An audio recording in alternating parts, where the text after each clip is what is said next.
Andrew Jones, Wilmington Star News. You say that the system was sort of born out of having a way to beat maybe more talented teams. When you're recruiting, do you recruit specifically for your system, or if there's a guy out there that maybe previously wouldn't have fit in as much, but he's really talented, and you could start building the layers to maybe bring in more talented kids on his back? How do you handle something like that? Yeah, I mean, you know, when we took over the program at Washington State, there wasn't much there, and we just, you know, most of the kids in our program, you know, weren't recruited even by very many mid-major Division I programs. Kyle Weaver had one Division II scholarship, and as I said, too much is made out of hype and what guy, how many stars he's got behind his name. Can the kid play? Can he fit your system? And our kids have, it's about when they come in your program, how much will they improve and develop, and our kids have done that. But because of last year's success, we've signed some talented kids that are probably rated and perceived as more talented than the previous class. The system we run, you know, everybody's got this perception, and I'm used to it, is, oh, it's boring, it's slow, it's not fun. I think we play good basketball. We get our players shots. They have freedom to do things. They learn how to guard. They learn how to be good with the ball. And many of the NBA programs like that kids are developed. It's not, you know, we don't run all sets. And, again, there's different ways. They learn how to play. So it's an easy sell to talented kids. It's just getting them to believe, can they come to a Washington State and maybe have a chance at touching something special, whether it's getting into an NCAA tournament and advancing, contending for a league championship. So so much of recruiting is about the relationship with the teammates and the head coach, and how you'll develop them as a player. And I think we have a very good system in place for that. And you look at your personnel, and as I said, you always say, what gives us a chance to play against the elite teams? And that's how you form your philosophy. I think it's a wise thing to do, whatever that philosophy is. And I don't know why you wouldn't do it that way. And a lot of teams play that way. You look at the Pac-10 with UCLA and USC and Stanford, and since Holland came in, my father and Tim Floyd and the other coaches, it's really shifted, and it's no coincidence that teams have done a little better in postseason play, I think, because even at the NBA level, it's a half-court game when it gets down to it in the playoffs and things like that. So, you know, I think we can sell that to young men, and hopefully they're excited about, you know, coming to a great college town like Pullman. It's a unique place, but it's a wonderful place. We have about 4 more minutes left with Coach to our right. A.J. Carr, News and Observer, Raleigh.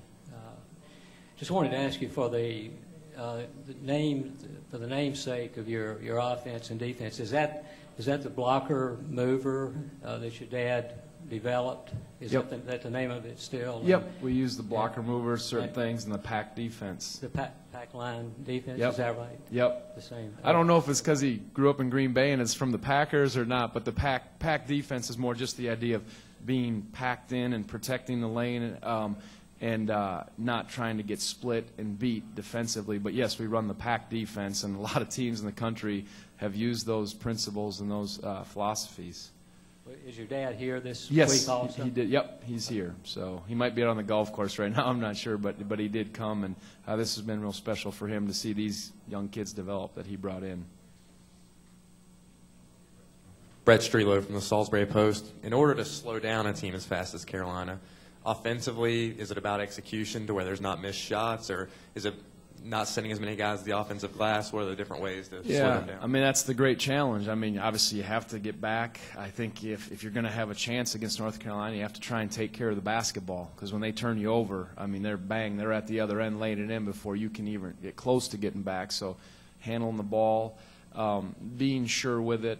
You still have to play the game. You know, that's the one thing I like about our system is when we're playing it well, kids play. They have freedom to make plays and do things. They're not robots out there.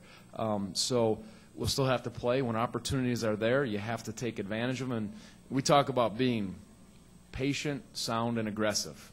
That's the key. Hard to always come to grips with, but that's the key when you play teams. You have to be patient and sound, no question, but you still have to be aggressive. If you become hesitant, then you're in trouble, and you can't do that. So, you know, against North Carolina, we'll have to do that offensively. Your offense can dictate how you defend, and then certainly, you know, how many guys you send to the offensive glass determines how quick you can get back, and we'll have to be real solid in that area.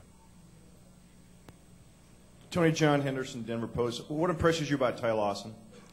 You know, we play against Darren Collison and even like Jeremy Pargo. I think of guys just he's so obviously explosive and strong, and obviously he's a winner. That's first and foremost. You guys like, does he make his team win? And he looks like he's complete, but boy, when he gets ahead of steam and gets going, very difficult to stop. And he gets to the paint, and a lot of good things happen. And he's obviously one of the best guards that we will have faced, though we face some pretty good ones. But his ability to get that team going in transition and then also play in the half court, I think his completeness stands out.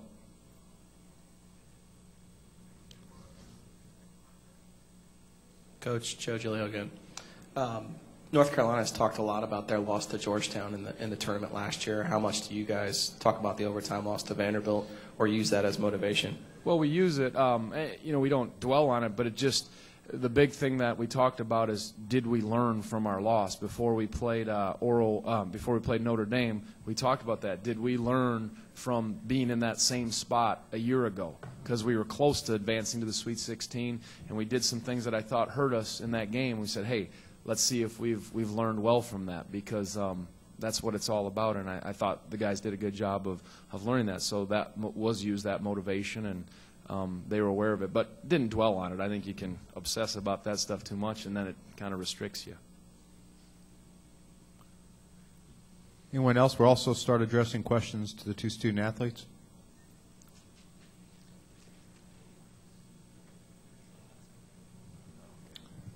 Tony John Henderson. I'm just curious, what was your Kodak moment as a player here, personally? Did you take a charge from Jordan or anything? I mean, just statistically. Well, I got to play against Jordan probably about 14 times. One of my biggest regrets is after my rookie year, we were playing the Bulls, and some guy came up to me. It was the second time we actually came back, and he came up and he gave me a photo of me playing against Michael Jordan, and he said, "You're going to want to save this someday." And at that time, I thought I was going to have a long career, and I left the photo in my locker at Chicago Stadium. And I remember being on the bus going, oh, shoot, I left that photo. I'm like, no big deal. I'll get a bunch more of those. Well, I never got another one, and I'd love to have that back. But playing against him was a highlight. I mentioned the shot that Alonzo hit when I was on the floor in '93, the step back when we beat the Celtics to put out McHale in his last game. That was certainly a highlight. A lot of them, but that shot, it just seems like that one was the highlight as a player. And then just the relationships, and being part of kind of a turnaround. I mean, it's the first time the Hornets have been to the playoffs, I think, and some special stuff.